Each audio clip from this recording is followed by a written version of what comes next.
Well, Steve White, Trek Boy 89 for Steve Arts 89. Well, did Star Trek Discovery hurt gay representation? I'm not sure. I think it kind of did. Discovery was certainly known as like the gay Star Trek show, and it wasn't popular. It wasn't good. It wasn't successful. It's now cancelled, like prematurely. They just cancelled them, didn't even give them a proper finale or anything. And I think a lot of people are now associating that failure with representation. And I think this, of course, is hurting representation, because what it's saying is if you have representation in media, it won't do well, go woke, go broke, that thing. I think they kind of proved that right on some level, because they went so hard on it that they not just alienated regular audiences, they really made themselves a target for the hate mob. I mean, the hate mob would have found them anyway eventually, because they're out looking for people to lynch.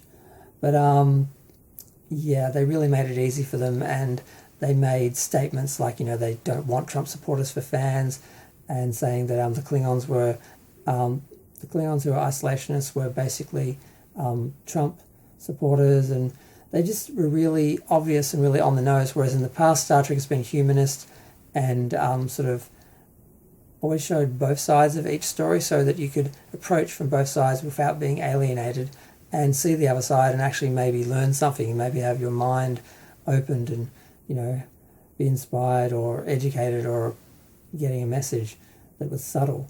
But New Trek, they just were like, no, we're all for diversity representation, and we're all for the left, and the right are all evil, and blah, blah, blah. And it just didn't really help the show. And other shows have been less like that. Picard was more conventional. There really weren't any gay people. The one gay couple, they sort of broke up and didn't really focus on the relationship or their sexuality either way. Strange New Worlds had one mention of a character maybe having a bisexual experience, but now she's been coupled off, and most of the characters have been coupled off now, and it's very clear that they're heterosexual. So there's no gay people in the new Star Trek, and Jesse Genders was upset about that, and I'm like, well, can you blame them? I mean, had they just been a bit more balanced with because it wasn't so much the gay representation in Discovery, the publicity of it was quite over the top. I mean, they killed half of their gay couple early on, and then they got such bad press they had to bring him back in a really lame way, because the first thing they did after promoting, hey, we've got gay characters, is they buried one of them so the remaining one wouldn't be a threat, because they wouldn't be engaging in an actual relationship. They were gay, but their sexuality wasn't on display on any level, because they were single and I guess mourning a partner now. That's what he would have been doing. But then, they had to write the character back in. But yeah, the real issue for me was the transgender speeches.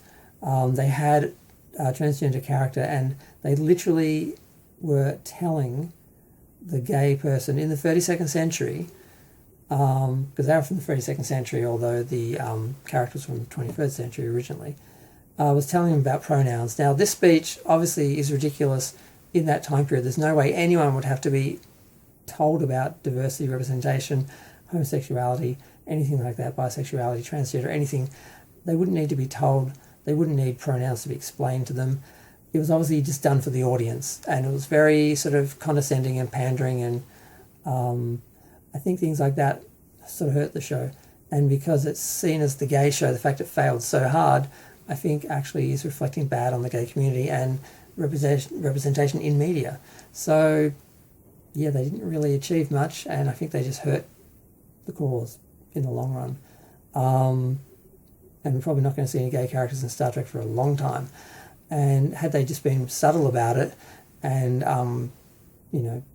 better with it, we might have seen, gay characters continue on the show and not be an issue. So that's how it should have been, just gay characters on the show, just living a life like the other characters and being gay at the same time, and it's not an issue, whereas they made a bit of a deal out of it. More so with the publicity than anything that happened in the actual show, aside from that one speech that I can think of. But I'm going to go. Feel free to share, like, comment, subscribe. Let me know what you think of this. Did Discovery hurt representation in Star Trek? I think it did. I really think it did. But